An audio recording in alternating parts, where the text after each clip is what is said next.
voudrais aborder dès maintenant les concepts de l'économie classique qui seront mobilisés lors de ce cours. Tout d'abord, on va essayer d'expliquer l'origine de la croissance. Cette croissance traduit, l'évolution du chiffre d'affaires qui va passer par deux facteurs majeurs.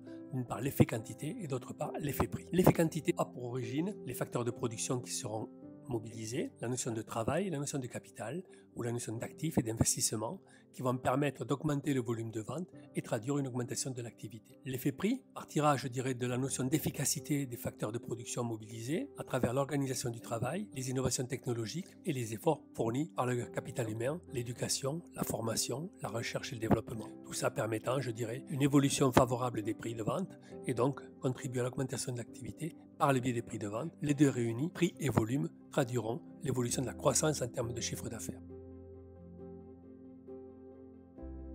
Les facteurs déterminants de la production sont constitués de deux. D'une part, le facteur travail, qui dépend de la croissance de la population, de l'évolution du taux de l'emploi et de l'évolution du temps de travail par salarié. L'autre facteur, concernant le capital, provient de la quantité d'investissement qui aura été réalisé à travers les investissements matériels, immatériels, corporels et incorporels, déduit bien sûr des amortissements qui traduisent la perte de valeur de ces investissements, la différence entre investissement ou amortissement constituant le capital fixe.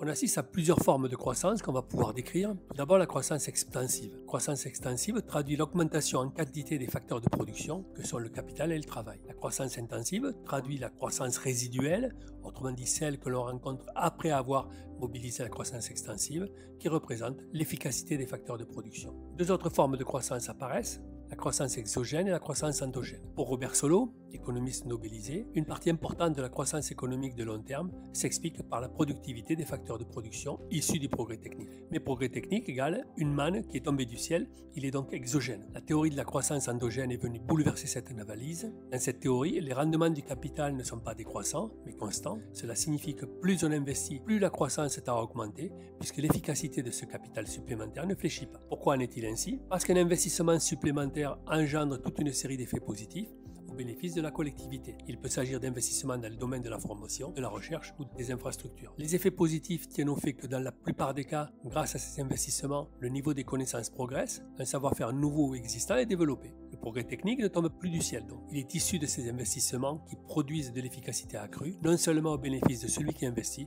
mais aussi de tous. Quelles sont les deux hypothèses sur lesquelles repose la théorie de la croissance endogène? D'une part, des externalités positives et d'autre part, la remise en cause des rendements décroissants. Les facteurs de croissance, technologie ou le capital humain ne perdent pas de leur efficacité, ne s'usent pas, contrairement au capital physique. Puis il est plus facile d'acquérir une connaissance si l'on dispose déjà d'un stock de connaissances, dont des rendements croissants.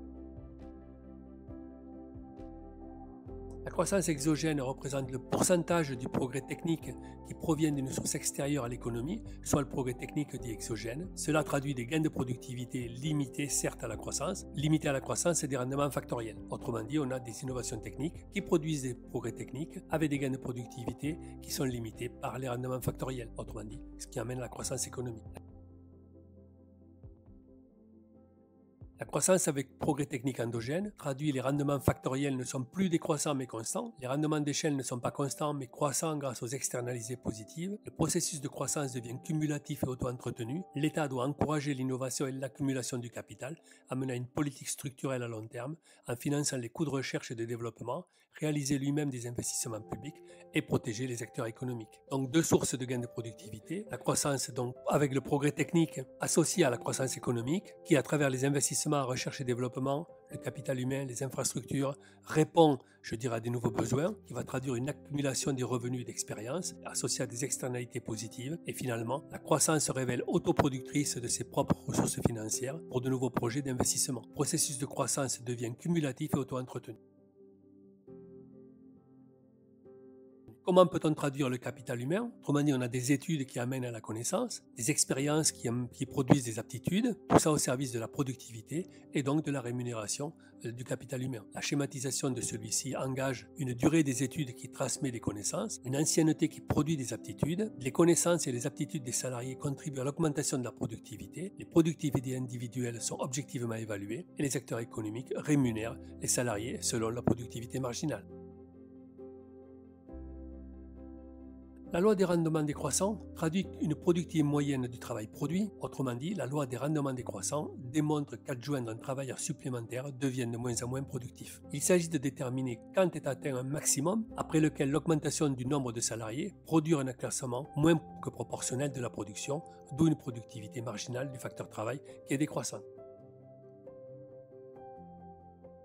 Le principe des rendements d'échelle est un concept microéconomique qui désigne la manière dont la quantité de produits vendus varie selon le degré d'augmentation des facteurs de production. Autrement dit, on va établir le rapport sous forme de ratio, rendement d'échelle égale pourcentage d'augmentation de la production divisé par le pourcentage d'augmentation des facteurs de production.